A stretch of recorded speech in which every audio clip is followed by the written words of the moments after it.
So, our opponent brought up a couple of countries that have legalized prostitution, such as Germany, but they failed to mention many of the other countries that also have legalized prostitution, such as Singapore or Canada.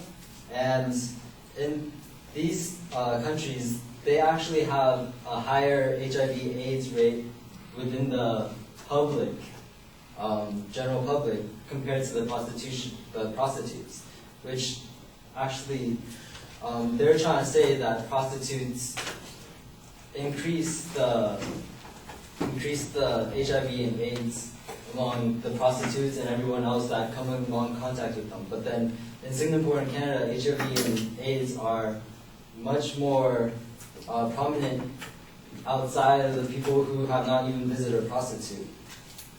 And they want to say that sex trafficking also increased because of prostitution. But according to Margot MacDonald, a member of the Scottish Parliament, where prostitution is also legal, sex trafficking has not been increased because of prostitution. In fact, even the government over there also states that sex trafficking has not increased because of legalized prostitution. For the second claim, that prostitutes are not it's a freedom of choice. They should have the freedom of choice to choose their career, and they tried to say that it's not a good career to pursue. I'm not saying that it's a good career to pursue. There are many careers, such as coal mining, that are not good for your health. But they choose this out of their own free will. The International Labor Organization admits that most women choose prostitution.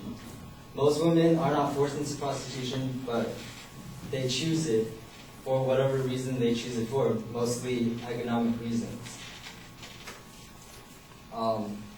And they also say that a lot of prostitutes, they talk about the anonymous prostitutes who say that prostitution is a very bad career choice and that it should not be legalized because it ruins their lives.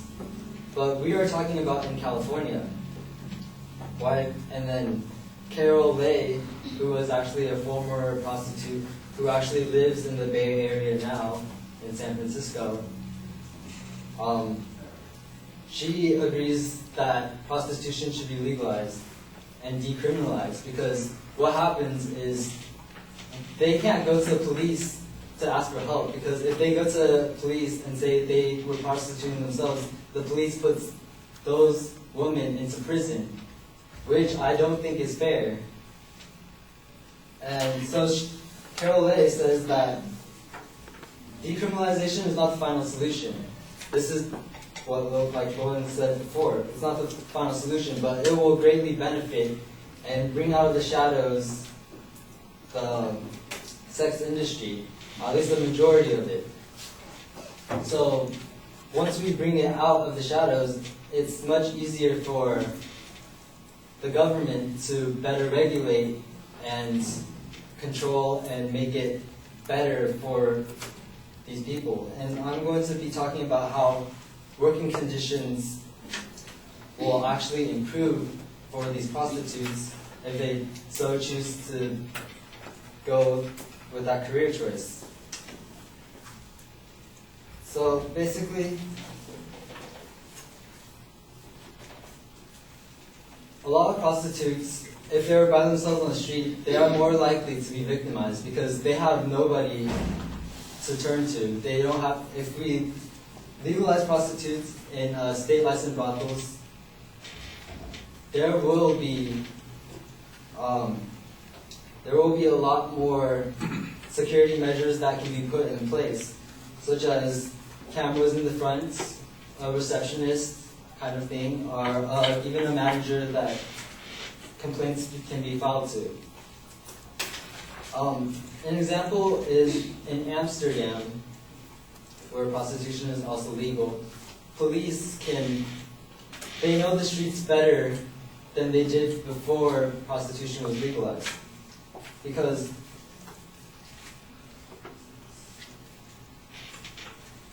they talk about how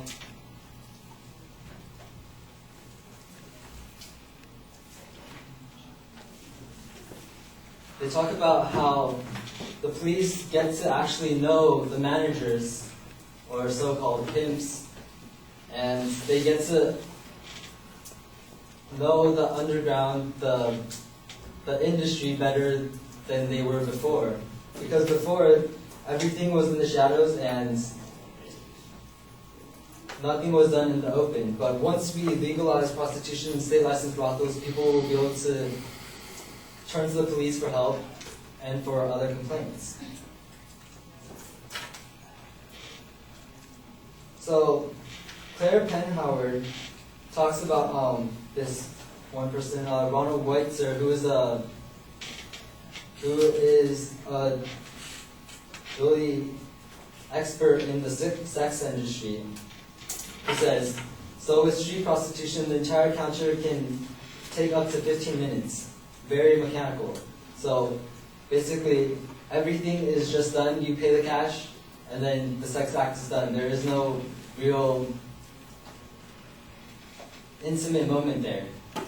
But then, whereas indoors, usually these appointments are at a minimum of an hour, if not larger. There are many more opportunities for other kinds of activities, conversation, sharing, other types of intimacy that occurs over and above the usual sexual activity itself. So basically, this will improve the prostitutes' outlook on life, because they will not have to be doing these sex acts just to do them for money, but then they will actually enjoy their jobs much more.